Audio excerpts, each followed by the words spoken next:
Hello guys, welcome back to my channel. তোমরা সবাই কেমন আছো?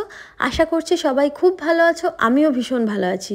তো চলো আজকের ভিডিওটা এখান থেকেই শুরু করা যাক। গ্যাংটকে এটা ছিল আমাদের সেকেন্ড ডে। ফার্স্ট ডেটা তো ভীষণ মজা করে কেটেছে আমাদের, তাই আজকে সকালেও তাড়াতাড়ি করে রেডি হলাম, রেডি হয়ে বেরিয়ে পড়লাম নেক্সট ডেস্টিনেশনে যাওয়ার জন্য। অত সকাল সকাল যেহেতু বেরিয়েছি, কিছু তো খেয়ে নিতে হবে, তাই ওখানে বেরি ক্রাম্বেল, অ্যাপেল ক্রাম্বেল, তারপরে হচ্ছে আমন্ডস মাফিন, রাইসিন মাফিন, অনেক কিছু হোমমেড ওখানে ছিল। যেহেতু ওটা একটা বেকারি, তাই ওই দোকানটার পিছনেই বানানো হচ্ছিল আর দোকানটাতে এনে ওইগুলোকে সেল করা হচ্ছিল। তারপর ব্রেকফাস্ট করে নেওয়ার পর আমরা বেরিয়ে পড়লাম গাড়ি করে। আমাদের গাড়ি আসার টাইমিং ছিল 8:30 থেকে 9টার মধ্যে, কিন্তু রেডি হতে গেলে তো একটু লেট হবেই। আমরা ওই 9:45টার মধ্যে চলে এসেছিলাম আবার এমজি মার্গে। এমজি মার্গ থেকে আমরা ওই সাইট সিন করার জন্য বেরিয়ে পড়েছিলাম গাড়ি করে।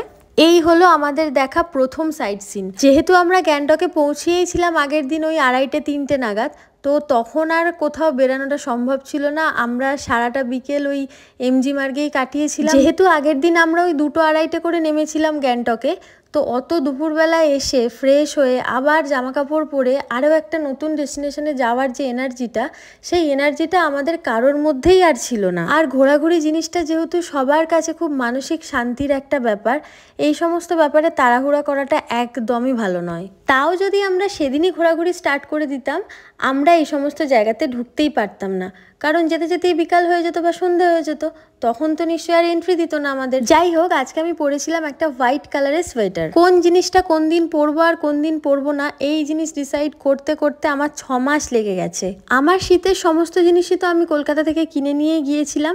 আমি ভেবেছিলাম যে ওখানে গেলে ওখান থেকেও কিছু জিনিস কিনবো, যেটা আমার মানে ওই হয় না, একটা মেমোরি হিসেবে থাকবে যে আমি এইখান থেকে এইটা কিনেছিলাম। তাই যখন আমি জিনিসগুলোর দাম জিজ্ঞাসা করছিলাম, আমার তো একই লেগেছে, মানে কলকাতাতেও যা দাম ওখানেও সেমই দাম।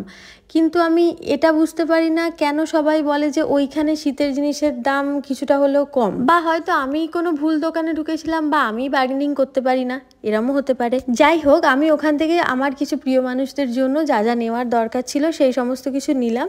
নিয়ে আমরা ফিরে গেলাম আবার এমজি মার্গের দিকে। আজকের রাতটাও কিন্তু আমরা গ্যাংটকেই কাটাবো, আর পরের দিন আমরা চলে যাব ওই নাথাং ভ্যালির দিকটায়। গ্যাংটকের খাবার হোটেলগুলো তো তোমরা সবাই জানো যে অনেক রাত পর্যন্ত খোলা থাকে না, ওদের কিচেন অনেক তাড়াতাড়ি বন্ধ হয়ে যায়। তাই আমরা শান্তিভাবে ঘুরে টুরে নিয়ে তাড়াতাড়ি রুমে ঢুকে ফ্রেশ হয়ে বেরিয়ে পড়েছিলাম আবার খাবার খাওয়ার জন্য। যত তাড়াতাড়ি আমাদের ডিনার হবে তত তাড়াতাড়ি আমরা ঘুমাতে যাব, কারণ আমাদের পরের দিন সকালবেলাতেও তাড়াতাড়ি উঠে বেরোতে হবে। তাই অলওয়েজ মাথায় ঘুরছিল যে তাড়াতাড়ি রুমে যেতে হবে আর তাড়াতাড়ি ঘুমিয়ে পড়তে হবে, কারণ সকালে উঠে রেডি হতে হতেই আমার 4 ঘন্টা টাইম লেগে যাবে। আর পরের দিন যদি আজকের মতোই লেট হয়ে যায় তাহলে কিন্তু একদম চলবে না। তাই আমরা তাড়াতাড়ি খেয়ে চলে গেলাম রুমে।